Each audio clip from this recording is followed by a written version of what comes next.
नमस्कार, vision IAS के news today के इस अंक में आप सभी का स्वागत है। इस अंक में हम आपके लिए लेकर आए हैं यूपीएससी परीक्षा की दृष्टि से महत्वपूर्ण कुछ अहम खबरें। इस अंक के साथ मैं हूं दिव्या तोमर।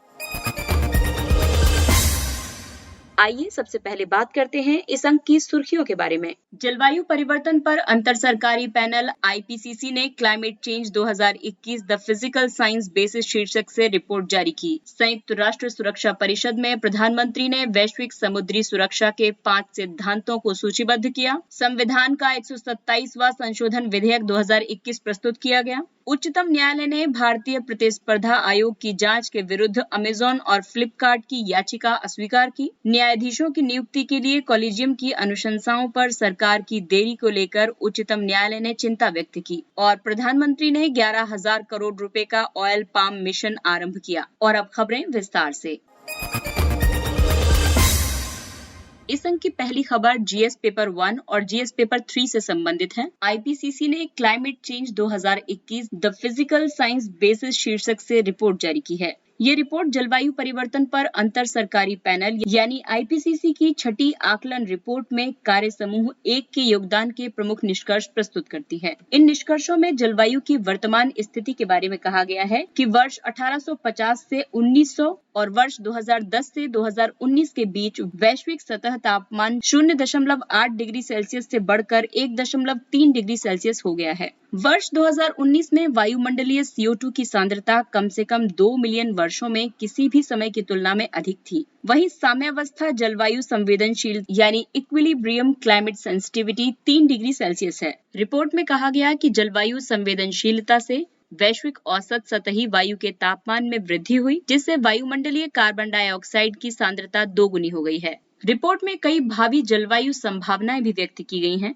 जैसे यदि CO2 और अन्य ग्रीन हाउस गैसों के उत्सर्जन पर व्यापक नियंत्रण नहीं किया गया तो 21वीं सदी के बीच में ही वैश्विक तापमान 1.5 डिग्री सेल्सियस और 2 डिग्री सेल्सियस की निर्धारित सीमा को पार कर जाएगा। विभिन्न जलवायवीय प्रभाव चालकों में परिवर्तन 1.5 डिग्री सेल्सियस की तुलना में 2 डिग्री सेल्सियस के भूमंडलीय तापन पर अधिक व्यापक होगा। भविष्य में जलवायु परिवर्तन को सीमित करने के लिए CO2 उत्सर्जन को सीमित करने के लिए कम से कम नेट जीरो CO2 उत्सर्जन की स्थिति को प्राप्त करने की आवश्यकता है और साथ ही अन्य ग्रीन हाउस गैस, विशेष रूप से मीथेन के उत्सर्जन को भी सीमित करने की जरूरत है। भारत के संबंध में आईपीसीसी की रिपोर्ट में कहा गया है कि उत्तरी भारत अमोनिया सांद्रता का सर्वाधिक उत्सर्जन करने वाले क्षेत्रों में से एक है।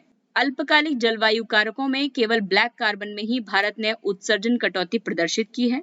अल्पकालिक जलवायु कारक कार्बन डाइऑक्साइड की तुलना में बहुत कम समय के लिए वायुमंडल में बने रहते हैं। इसके बावजूद भी वायुमंडल को गर्म करने की उनकी क्षमता कई गुना हो सकती है। आइए अब आपको बताते हैं जलवायु परिवर्तन के प्रभावों के बारे में। जल चक्र पर इसका तीव्र प्रभाव होगा। ये अतिवृष्टि और बाढ़ की घटनाओं में वृद्धि कर सकता है या फिर अधिक गंभीर सूखे की स्थिति उत्पन्न हो सकती है। वहीं स्थायी तुषार के पिघलने में वृद्धि हो सकती है, जिससे मौसमी हिमावरण की क्षति होगी। हिम नदों और हिम चादरों के पिघलने की दर तीव्र होगी।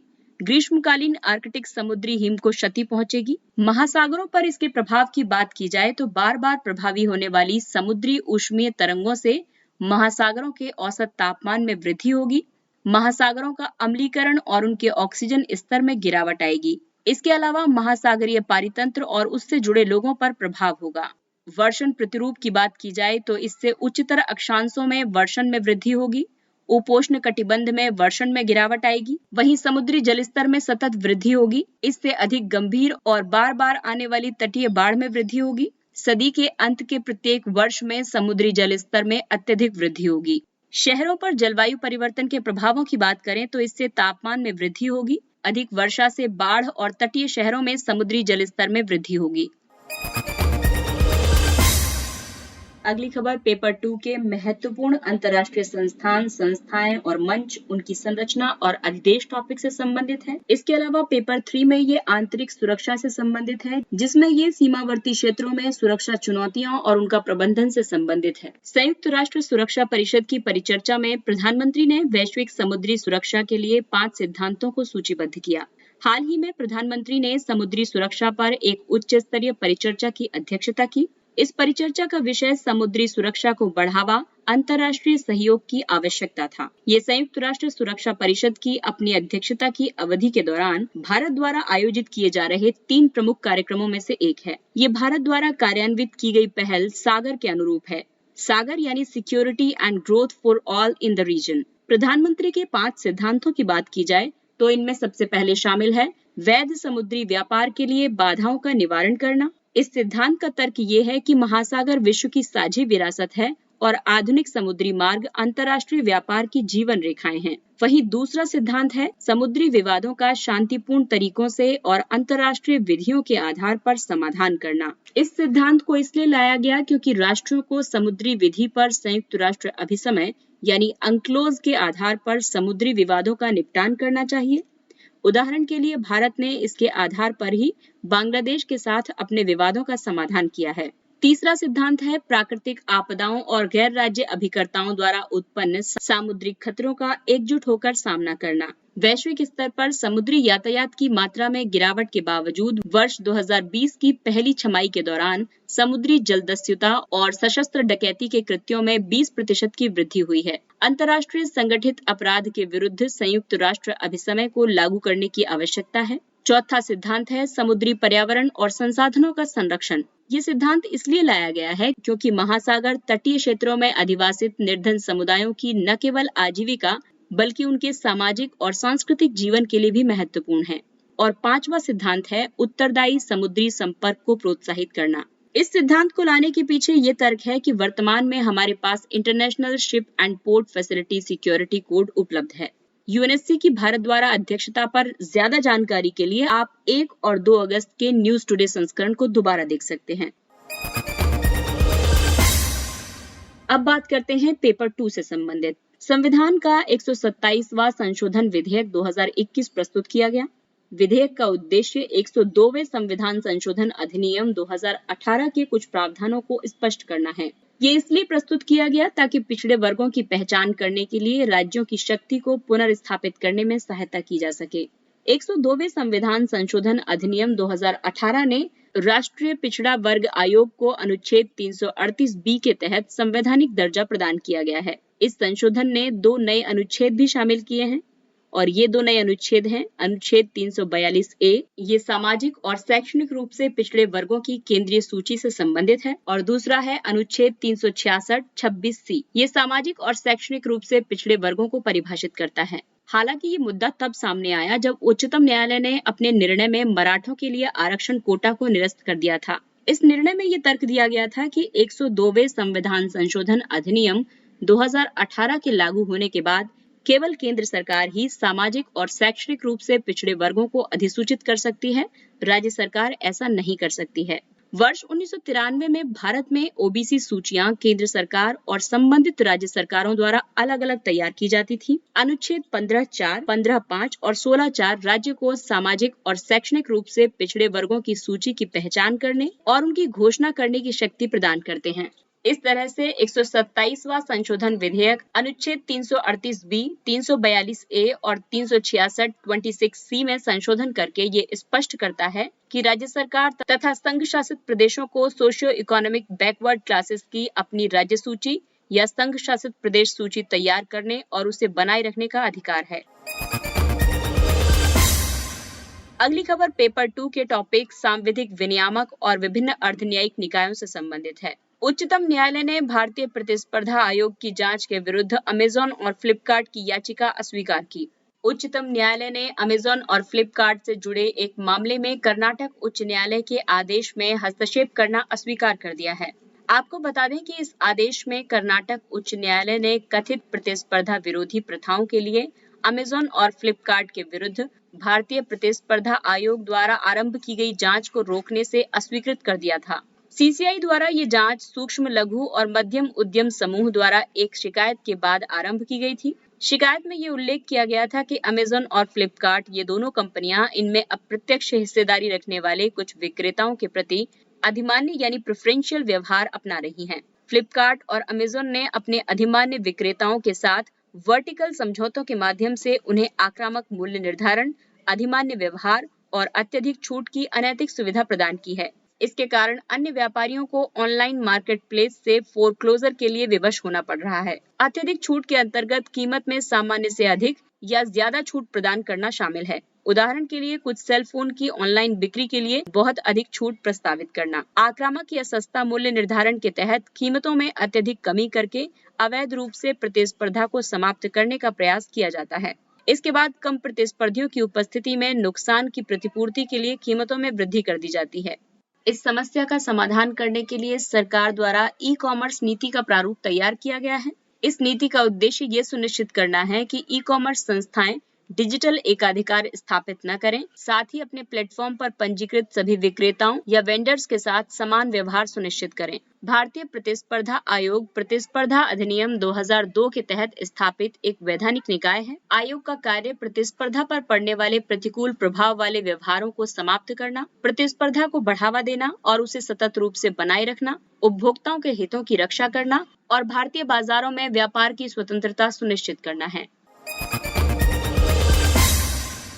अगली खबर पेपर 2 के कार्यपालिका और न्यायपालिका से संबंधित है। न्यायाधीशों की नियुक्ति के लिए कोलिजियम की अनुशंसाओं पर सरकार द्वारा की जा रही देरी को लेकर उच्चतम न्यायालय ने चिंता व्यक्त की है। उच्चतम न्यायालय ने कोलिजियम की अनुशंसाओं पर कार्रवाई करने और उच्च न्यायालयों में न्यायाधीशों की नियुक्ति के लिए केंद्र सरकार की ओर से होने वाली देरी पर चिंता प्रकट की है। न्यायालय ने चिंता व्यक्त करते हुए कहा है कि न्यायाधीशों की नियुक्तियों में विलंब की वजह से लोकतंत्र के तीसरे स्तंभ की कार्यप्रणाली प्रतिकूल रूप से प्रभावित हो रही है। इसकी वजह से प्रशासनिक व्यवस्था भी बाधित होगी।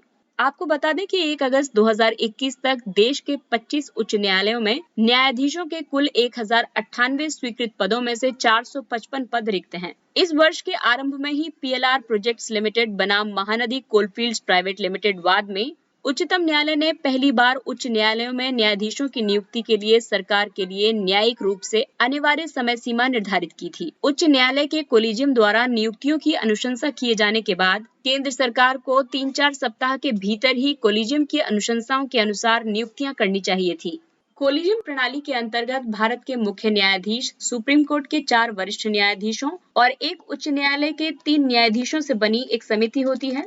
ये समिति सुप्रीम कोर्ट और हाई कोर्ट में न्यायाधीशों की नियुक्ति और स्थानांतरण से संबंधित निर्णय लेती है। कोलिजियम प्रणाली के मूल प्रावधानों की बात करें तो संविधान के अनुच्छेद 124(2) और अनुच्छेद 217(1) के तहत उच्चतम न्यायालय या उच्च न्यायालय के न्यायाधीशों को राष्ट्रपति द्वारा मुख्य न्यायाधीश से परामर्श के बाद नियुक्त किया जाता है। सरकार द्वारा मुख्य न्यायाधीश की अनुशंसा का अनुपालन करना बाध्यकारी नहीं था। वहीं न्यायिक अधिग्रहण के तहत वर्ष 1993 में उच्चतम न्यायालय ने सुप्रीम कोर्ट और हाई कोर्ट में न्यायाधीशों की नियुक्ति में प्रमुखता धारण करते हुए कोलिजियम प्रणाली की शुरुआत की। इसमें CJI को प्रमुखता दी गई है। वर्ष 1998 में 9 न्यायाधीशों की संविधान पीठ ने ये निर्णय दिया कि परामर्श प्रभावी होना चाहिए और CJI के मत को प्राथमिकता दी जानी चाहिए। कोलिजियम प्रणाली के तहत सुप्रीम कोर्ट के वरिष्ठ 5 न्यायाधीशों की एक समिति गोपनीय रूप से न्यायाधीशों के नामों का चयन करती है। इसके तहत सरकार कोलिजियम की अनुशंसाओं को लौटा सकती है, लेकिन अनुशंसाएं दोबारा भेजे जाने पर सरकार उन्हें स्वीकार करने के लिए बाध्य होगी। यानी यहाँ पर कोलिजियम को वीटो पावर प्राप्त है। इस संबंध में 3 न्यायाधीश वाद महत्वपूर्ण है। पहला है SP गुप्ता बनाम भारत संघवाद 1981। इसे न्यायाधीशों के स्थानांतरण से संबंधित वाद भी कहा जाता है। दूसरा है supreme court advocates on record association बनाम भारत संघवाद 1993 और तीसरा है वर्ष 1998 में राष्ट्रपति द्वारा एक प्रेसिडेंशियल रेफरेंस जारी किया गया। इससे कोलिजियम का विस्तार हुआ। ये तीनों केस कोलिजियम प्रणाली के लिए महत्वपूर्ण माने जाते हैं। प्रधानमंत्री ने 11,000 करोड़ रुपए का ऑयल पाम मिशन आरंभ किया। हाल ही में प्रधानमंत्री ने राष्ट्रीय खाद्य तेल मिशन ऑयल पाम की घोषणा की है। इस मिशन का उद्देश्य घरेलू तिलहन उत्पादन को बढ़ावा देना और देश को खाद्य तेल के क्षेत्र में आत्मनिर्भर बनाना है। राष्ट्रीय खाद्य तेल मिशन ऑयल पाम का पूर्ववर्ती राष्ट्रीय तिलहन और ऑयल पाम मिशन था। इसे 12वीं पंचवर्षीय योजना के दौरान लागू किया गया था। आइए अब बात करते हैं इस मिशन की मुख्य विशेषताओं के बारे में। इससे किसानों को गुणवत्तापूर्ण बीजों से लेकर आधुनिक तकनीक तक लगभग सभी सुविधाएं उपलब्ध कराई जाएंगी। इससे पाम ऑयल और अन्य तिलहनों के उत्पादन को प्रोत्साहन प्राप्त होगा। अन्य पारंपरिक तिलहन फसलों जैसे कि मूंगफली, श्वेत सरसों, अलसी और तिल आदि की कृषि का विस्तार किया जाएगा। पूर्वोत्तर के राज्यों तथा अंडमान और निकोबार द्वीप समूह को प्रोत्साहन प्रदान किया जाएगा। भारत विश्व में वनस्पति तेल का सबसे बड़ा आयातक है, जबकि भारत में खाद्य तेल की वार्षिक खपत का आधे से भी कम उत्पादन होता है। शेष खाद्य तेल आयात किया जाता है। भारत इंडोनेशिया और मलेशिया से पाम तेल, ब्राजील और अर्जेंटीना से सोया तेल तथा रूस और यूक्रेन से सूरजमुखी तेल का आयात करता है। इसीलिए सरकार ने तिलहन को प्रोत्साहन देने के लिए कई पहलें आरंभ की हैं, जैसे तिलहन पर प्रौद्योगिकी मिशन, राष्ट्रीय कृषि विकास योजना के तहत पाम ऑयल क्षेत्र का विस्तार, एकीकृत तिलहन, दलहन, ऑयल पाम और मक्का योजना यानी आइसोपोम। आइए अब बात करते हैं कुछ अन्य महत्वपूर्ण सुर्खियों की। कोविन पोर्टल। हाल ही में सरकार ने भारत में रहने वाले विदेशी नागरिकों को कोविड-19 टीका लेने के लिए कोविन पोर्टल पर पंजीकरण कराने और टीकाकरण कराने की अनुमति प्रदान की है। पंजीकरण के लिए उनका पासपोर्ट उनकी पहचान का दस्तावेज होगा। कोविन एक ओपन सोर्स प्लेटफॉर्म है। इसे कोविड-19 टीकाकरण कार्यक्रम के लिए ऑनलाइन पंजीकरण के लिए विकसित किया गया है। ये टीकाकरण के समय आवंटन या पुनः आवंटन के लिए एक ही मोबाइल नंबर का उपयोग करके अधिकतम 4 लोगों का पंजीकरण करवाने की अनुमति देता है।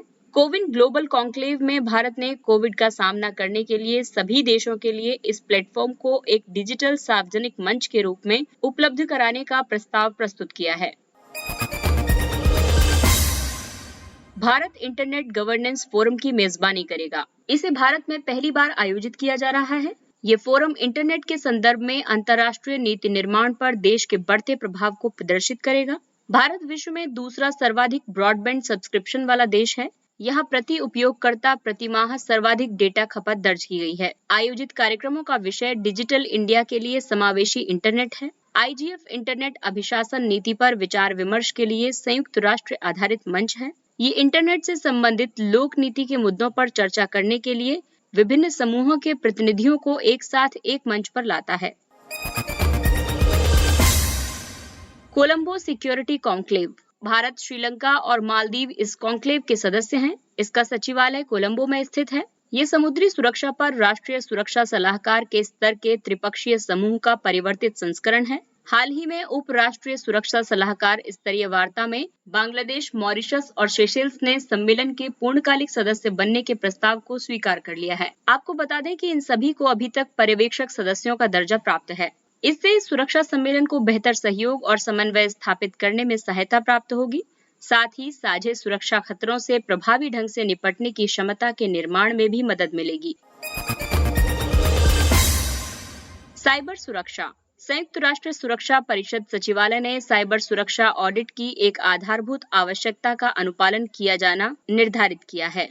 ये निर्धारण महत्वपूर्ण अवसंरचनाओं पर साइबर हमलों के बढ़ते जोखिम, विशेष रूप से चीन की ओर से बढ़ते खतरों को देखते हुए किया गया है। इसमें 6 चरण शामिल हैं: प्रबंधन, सुरक्षा, पहचान, प्रतिक्रिया, पुनर्प्राप्ति और सीखे गए सबक। ये साइबर सुरक्षा ऑडिट महत्वपूर्ण सूचना अवसंरचना के स्वामियों पर अनिवार्य रूप से लागू होगा। राष्ट्रीय सुरक्षा परिषद एक त्रिस्तरीय संगठन है। ये सामरिक महत्व के राजनीतिक, आर्थिक, ऊर्जा और सुरक्षा संबंधी मुद्दों की देखरेख करता है। इसकी अध्यक्षता राष्ट्रीय सुरक्षा सलाहकार द्वारा की जाती है। सड़क दुर्घटनाएं। केंद्रीय सड़क परिवहन और राजमार्ग मंत्री ने निगमित सामाजिक उत्तरदायित्व यानी CSR निधि के उपयोग के माध्यम से सड़क दुर्घटनाओं को कम करने और सड़क सुरक्षा में सुधार करने के लिए सार्वजनिक निजी सहयोग का आह्वान किया। भारत का लक्ष्य वर्ष 2025 तक सड़क दुर्घटनाओं में 50% की कमी करना है। साथ ही वर्ष 2030 तक देश में सड़क दुर्घटना के कारण होने वाली मृत्यु की संख्या को भी शून्य करना है। भारत ब्रासीलिया घोषणा का एक हस्ताक्षरकर्ता भी है। इसका लक्ष्य 2020 तक सड़क यातायात में दुर्घटना से होने वाली वैश्विक मृत्यु और शारीरिक चोटों से जुड़े मामलों की संख्या को आधा करना था। भारतीय विरासत संस्थान। संस्कृति मंत्रालय ने नोएडा में भारतीय विरासत संस्थान स्थापित करने का निर्णय लिया है। ये संस्थान भारत की समृद्ध विरासत और इसके संरक्षण से संबंधित क्षेत्रों में उच्चतर शिक्षा और अनुसंधान को प्रोत्साहित करेगा। ये कला, संरक्षण, संग्रहालय विज्ञान, पुरातत्व आदि के इतिहास में स्नातकोत्तर और PhD पाठ्यक्रम उपलब्ध कराएगा। ये एक मानद विश्वविद्यालय यानी डीम्ड टू बी यूनिवर्सिटी के रूप में कार्य करेगा। इसमें राष्ट्रीय सांस्कृतिक संपदा संरक्षण अनुसंधानशाला NRLC लखनऊ, भारतीय राष्ट्रीय अभिलेखागार के अंतर्गत संचालित पाठ्यक्रमों को एकीकृत किया जाएगा। आइए अब बात करते हैं सुर्खियों में रहे स्थलों की।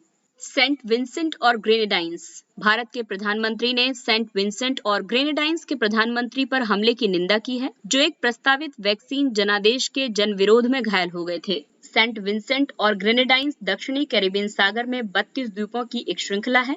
अगला टॉपिक है सीता नदी उदंती टाइगर रिजर्व। छत्तीसगढ़ सरकार ने शहरी क्षेत्र में और बाघ अभयारण्य के मुख्य क्षेत्र में सामुदायिक वन संसाधन अधिकारों को मान्यता प्रदान की है। ऐसा देश में पहली बार हुआ है। अनुसूचित जनजाति और अन्य परंपरागत वन निवासी 2006 व्यक्तिगत और सामुदायिक वन अधिकारों से संबंधित प्रावधानों को शामिल करता है। छत्तीसगढ़ में सीता नदी उदंती टाइगर रिजर्व सहित 4 टाइगर रिजर्व हैं।